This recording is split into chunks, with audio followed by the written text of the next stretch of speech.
So ఇంకొక విషయము, ఇప్పుడు కవిత, ఇప్పుడు మీరు కూడా కొంత పొలిటికల్ గా మాట్లాడుతున్నారు కాబట్టి మీరు వాళ్ళతో అసోసియేట్ అయి పనిచేసారు గతంలో మూమెంట్ లో సందర్భంలో, కాబట్టి ఇప్పుడు ఆమె బయటకు వచ్చే అవకాశం ఉన్నట్టుగా నాకు కనబడుతున్నది.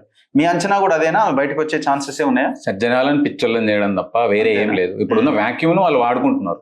గవర్నమెంట్ ఎట్లా ప్రాజెక్టుల గురించి కానీ స్కీమ్స్ గురించి కానీ డిస్కస్ చేసే పరిస్థితుల్లో లేదు. ఎందుకంటే ఆర్థికంగా ఇబ్బందుల్లో ఉన్నాయి. కొత్త స్కీమ్స్ తీసుకునే పరిస్థితి లేదు, పాత స్కీమ్స్ ని కంటిన్యూ చేసే పరిస్థితి లేదు. దాన్ని మనమే చూస్తున్నాం. ముఖ్యమంత్రి గారు స్పష్టంగా చెప్తున్నారు, ప్రతి నెల నేను 6,000 కోట్ల రూపాయలు వడ్డీ చెల్లించాల్సి వస్తుంది.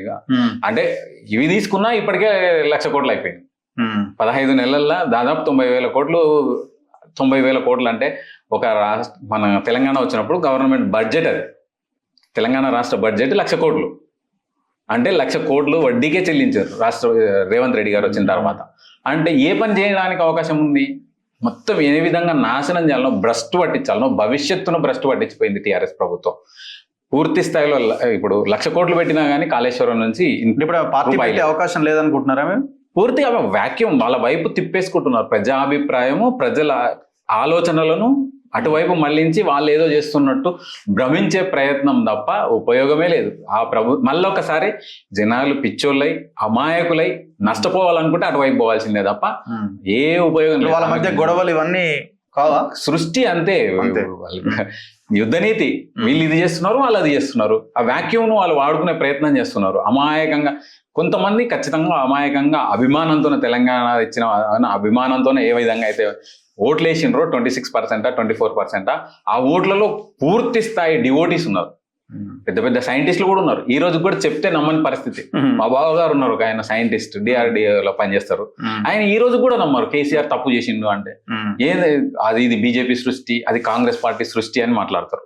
అంటే ఒక నాలెడ్జ్ పర్సన్, తెలివైన వ్యక్తి కూడా ఆ ట్రాప్ లో ఉన్నాడు అంటే వీళ్ళని ఏ విధంగా ప్రజలు నమ్మిండ్రు, పూర్తి స్థాయిలో వాళ్ళ గుండెలో పెట్టుకున్నారు.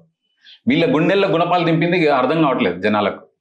అది అర్థం కావాలి అంటే ఈ తప్పుడు ప్రచారాన్ని అడ్డుకునే ప్రయత్నం. ఇప్పుడు అరెస్ట్ చేసి మన ఢిల్లీలో పోయి చేసిండ్రు సార్. ఆమె ఏం తక్కువనా? ఆమె ఫోన్లు ఇవ్వమంటే వేరే ఫోన్లు ఇచ్చింది. ఢిల్లీ ప్రజలను కూడా అంటే తోపుడు బండ్ల మీద మంది అమ్మించింది. Buy one get one free.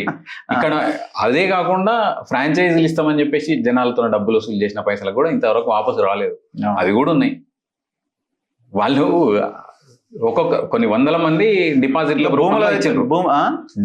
రూపంలో నాకు ఇక్కడ ఫ్రాంచైజీ కావాలి, నాకు కరోల్ బాగ్లో నాకు కావాలి, లేకపోతే ఈ ప్లేస్ లో NRC అది ఉంటది, నాన్ క్యాపిటల్ రీజన్, ఓకే, అక్కడ నాకు కావాలి, ఇక్కడ నాకు కావాలి, ఎయిర్పోర్ట్ దగ్గర నాకు కావాలి అని చెప్పేసి కొన్ని వందల మంది అడ్వాన్సులు మొబిలైజ్ చేసి కోట్ల రూపాయలు.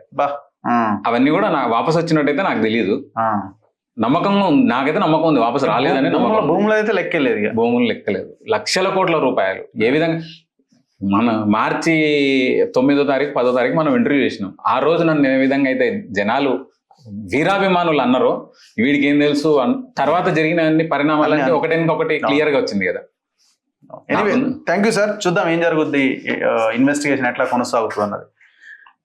చూస్తూనే ఉండండి మన తొలి వెలుగు.